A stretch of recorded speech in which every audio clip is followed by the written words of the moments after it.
Hey there, welcome back to True North Reviews. My name is Ryan, and today we're doing an episode of Hot and Cold. This is a video series I like to do where I talk about the best and worst music heard over the past week. The hot being the best, the cold being the worst, and some middle-of-the-road tracks as well. For this specific upload, we'll be talking about any songs released between June 30th and July 6th, 2019. Without further ado, let's jump into the hot tracks. Quick reminder before I do get into the list, all the songs will be linked down in the description if you want to check out any of the songs. First up this week, I want to be talking about the new Post Malone single, Goodbyes, featuring Young Thug. This song is the perfect example of bordering between self-conscious rap and some of the dumber style lyricists that we get with like XXXTentacion. I mean, Post Malone isn't quite on the same level as Kendrick Lamar when it comes to his lyrics, but this song is catchy. It's also relevant to a lot of people, I would think, with it being pretty melodramatic. You know, it's about the breakup and not being good at goodbyes. Overall, I love this new Post Malone track. I think it's great that he's putting out more new music. We haven't really heard from him since Wow,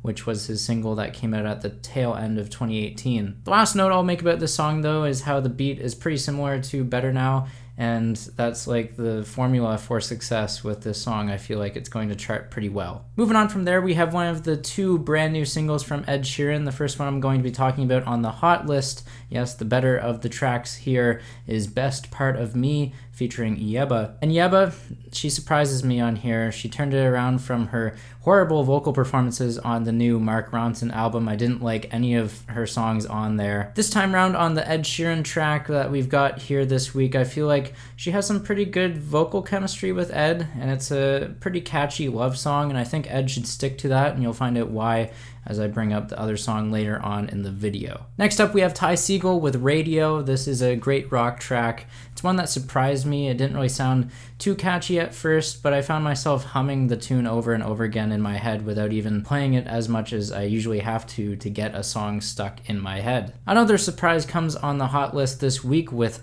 Sex Drive by Machine Gun Kelly, and this is an artist that I've never really enjoyed much music from in the past. Now keep in mind, this is only an instrumental opening track for his new album, and it's fairly well produced, and I can't really complain about the lyrics or the overall performance of MGK because he's not even present here. So yeah, take that for what it is, but at least I'm recommending a Machine Gun Kelly song. It just so happens to be one that doesn't actually have him performing on it. And lastly, for the hot tracks this week, we have a new single from Rick Ross. It's called Big Time. This has a great beat and a lively performance. Now moving on to the middle of the road tracks from the past week. These are songs that I thought were okay, not fantastic, not terrible either, just stuff to keep on your mind as you go through some new music that was recently released. First up, we have the track Running by KALLITECHNIS and Evil Needle, and this one, I feel like it has a pretty homogeneous vocal performance on it. It doesn't really stand out from any of the female vocal acts in the pop scene at the moment. However, I find the drum loop to be peppy, and I like the synthesizers and how they're very encapsulating. Another middle of the road track this week, we have Noise by Jaden Smith featuring Tyler the Creator. Tyler, I like his performance on here. I feel like he has studied up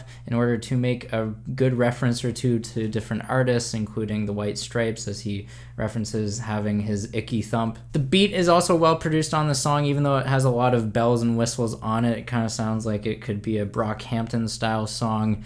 It can be distracting at times though.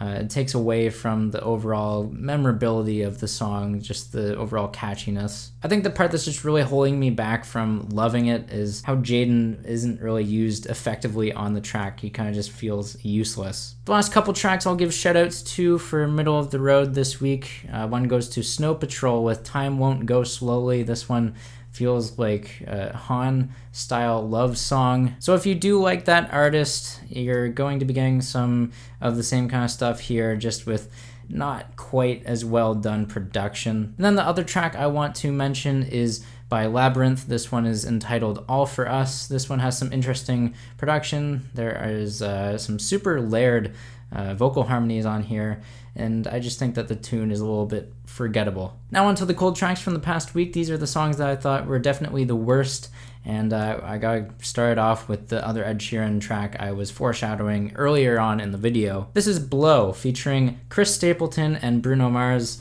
and if these artists expect me to give them a pass just because they're writing a pure rock song, well, they've got another thing coming for them. All I gotta say here is that Blow as a song will probably confuse you if you've heard any of the other pre-release singles for this number 6 collaborations project that Ed Sheeran is soon to be dropping. This new single sounds nothing like the rest of them. You just have to drop all your expectations and be prepared for something different, and different in the way that I don't want to ruin it. Just listen to it. Although if you know this is on the cold list for the week, you'll know my opinion. Next up for the cold tracks this week, we have Aloe Blacc with his new single I'm Coming Home.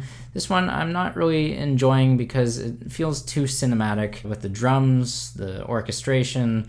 It feels a little disingenuous, a little too repetitive, and it takes way too long to get started. It's just way too melodramatic, and it doesn't suit Aloe Blacc's style very well. XXXTC by Brooke Candy featuring Charlie XCX. A lot of X's on this song, and it is an X-rated song. It's almost as vulgar as Miley Cyrus's Catitude, and yeah, if we have two of those songs existing in the same year, again, I don't mind the vulgarity. It's just, it's so cringy, which is really a shame because the production is really compelling. Next up from here, we have Marshmallow featuring A Day to Remember. This track is entitled Rescue Me, not to be confused with the song by Fontella Bass. This one, it just has a generic chord progression, and if Marshmallow is really going for the same kind of song that he had with Happier, which he had Bastille featured on last year,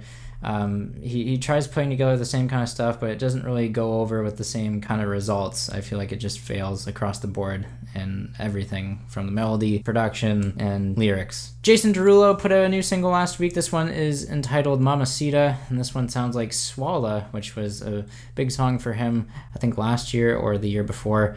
And except this time, I just feel like it's a little too Latin inspired, and it's quite uninteresting.